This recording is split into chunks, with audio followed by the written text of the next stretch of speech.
do. Absolutely. And I think that's why I'll always go back to like that inability to face life on its own terms. You know, didn't want to put any work in.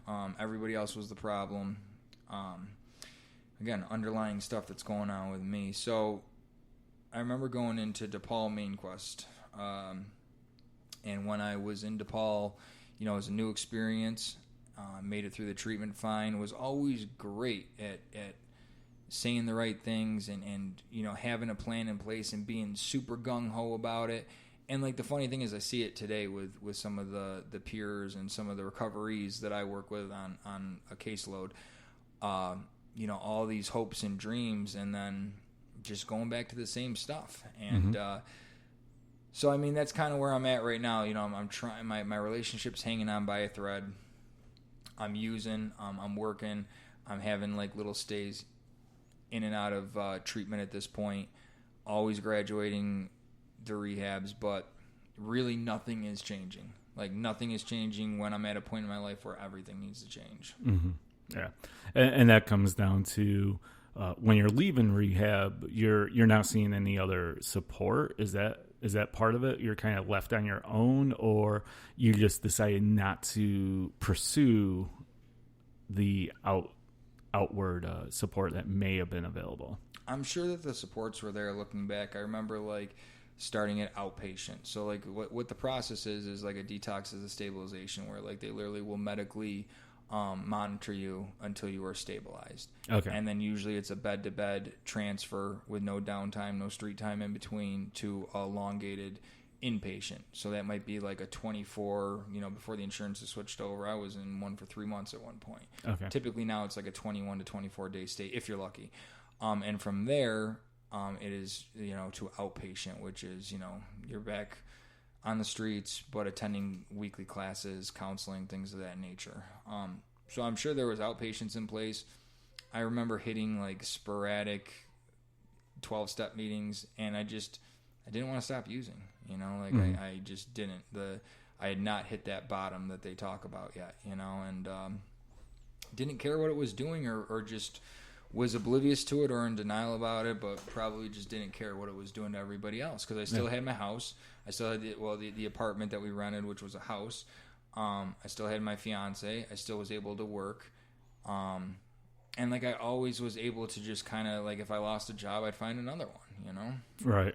So there was nothing really that was happening in your mind that was so dramatic that what you were doing was really a major effect on your life at that point. So like this went on for a while. I was with her for I'm probably at least 4 or 5 years. Okay. You know? So we actually ended up buying a house with a mortgage.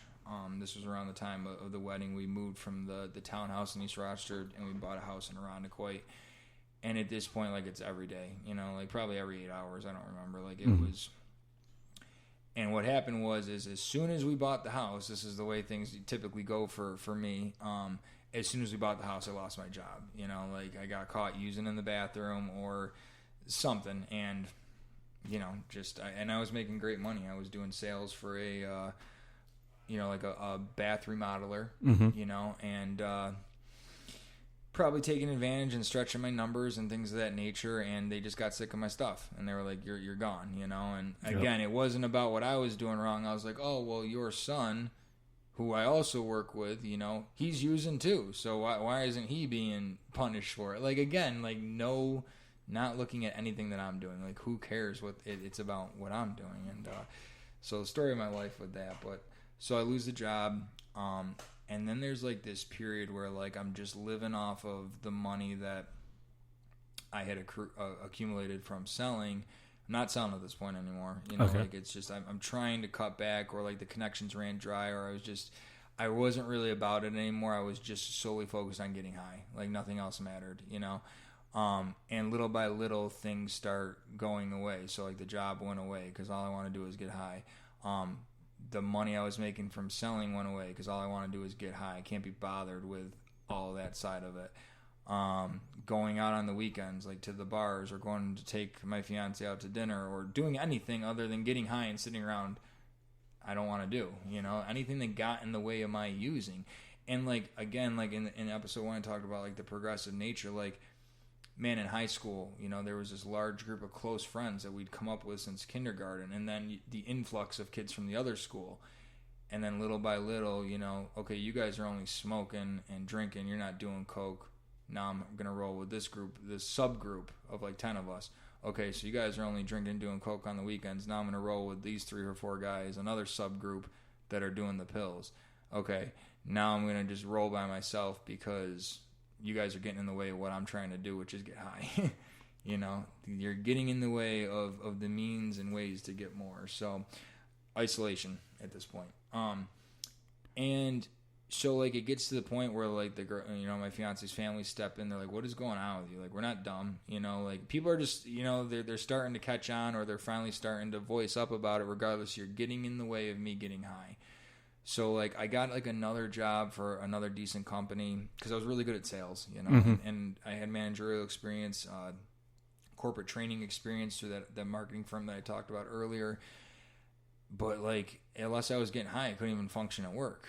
So like, these companies aren't going to tolerate that. You know what I mean? Right. Like, and God forbid you get in the way of me getting high. So, okay, I don't want to work for you anymore. And like, I remember the day that like, I just was in a bad mood. I'd already left this other job like within a month and a half of working there. And, you know, God forbid, you know, shame on my fiance for being like, when are we going to pay the bills this month? You know, when are you going to have money for this? And I'm like, leave me alone, you know? And she just said the wrong thing, and I snapped, and I stormed out, and we only lived like 5 minutes from my parents. You know, we were on the other side of Arundecoit. And I ran back to my parents' house, and I was like, her, you know, like, blame. I can't deal with her, you know? And like, that stubbornness and like, again, anything, family, relationships, jobs, friendships, anything that gets in the way of me getting another one has got to go. And so I moved back into my parents' house, you know, and didn't want anything to do with her. And I actually waited for her to go to work one day, and I went over there and moved all my stuff out and took my name off the mortgage, you know. Wow. Yeah, well. Wow. That must have been a very, very unhappy person at that point.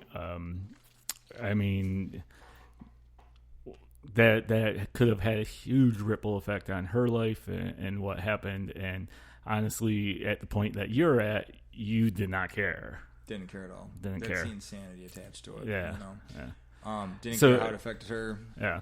And this still isn't the lowest part for you. Because I still had a roof over my head. I still had money in my pocket. I still had people enabling me and co-signing my BS, you know. So no, I just another thing that's not in my way anymore, you know.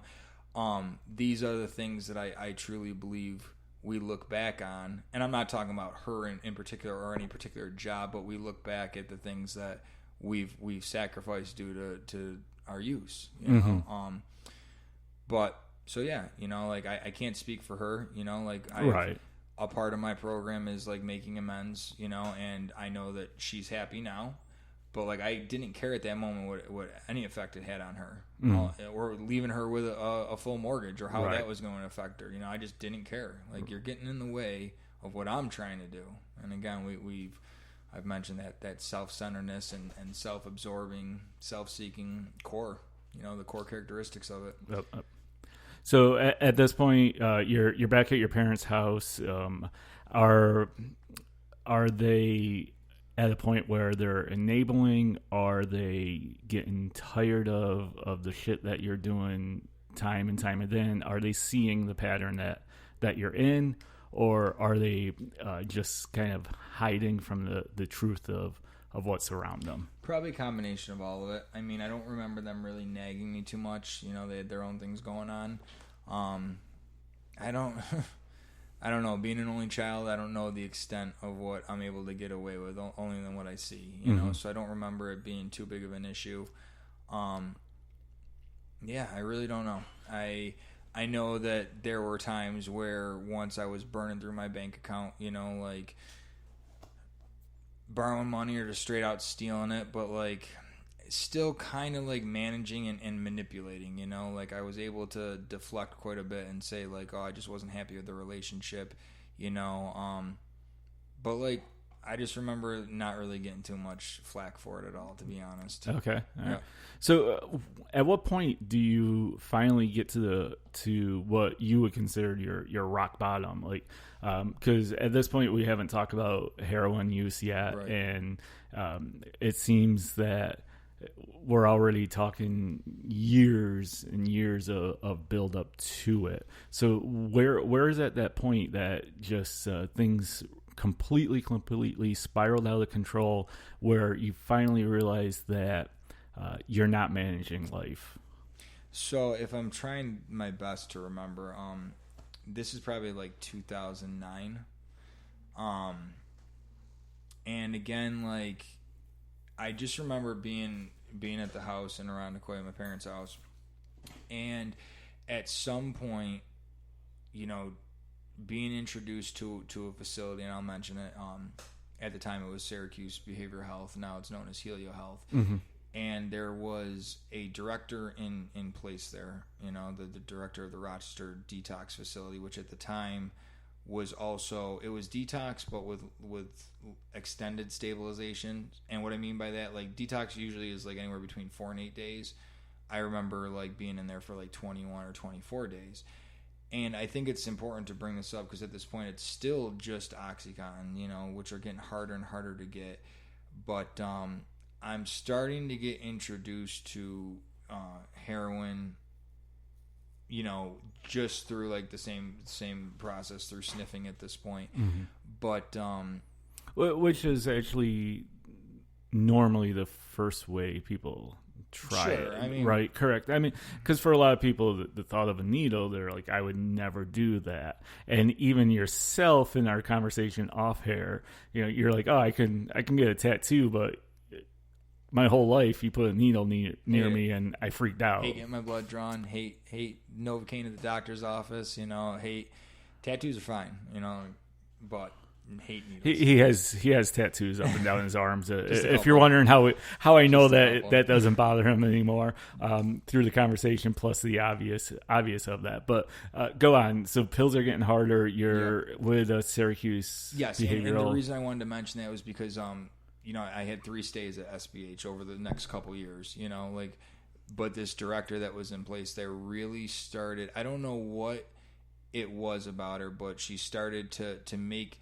the things she saw in me that I wasn't able to see in myself at the time. I started to believe what she was telling me. So I guess that's what we talk about, planting the seed, you know, like, and I need to mention that because that's important, you know. Mm-hmm. So this is where like the curve starts to happen. You know, the seed has been planted where like she was just, you know, maybe she said it to every patient, I don't know, but she was like, I just see things in you that you don't see in yourself. You know, you are capable of so much more. Mm-hmm.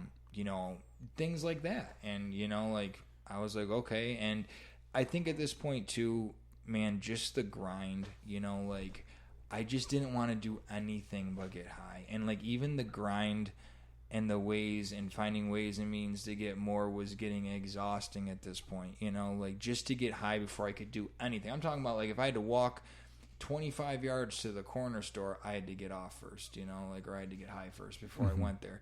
You want to go away for the weekend? I had to plan enough shit to take with me to sustain the weekend, or we're leaving, you know. And that's happened before. We, you know, my family has a cottage up in the Thousand Islands, and man, I remember making them take me home early, like, or it's gonna get bad, you know. I don't know if it would have got bad, but I'm gonna make it miserable for everybody until we go back, you know. And I've done it.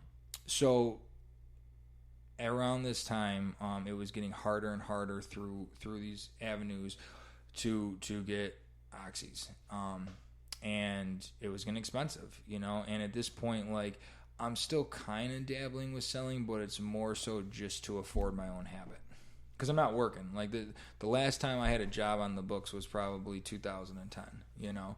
So like, I'm just doing enough to sustain at this point, making enough money to sustain, like, no real goals or ambitions to even, you know, to even get my cash flow up. And so I don't remember exactly when I was introduced to it. In fact, I do. I'm sorry.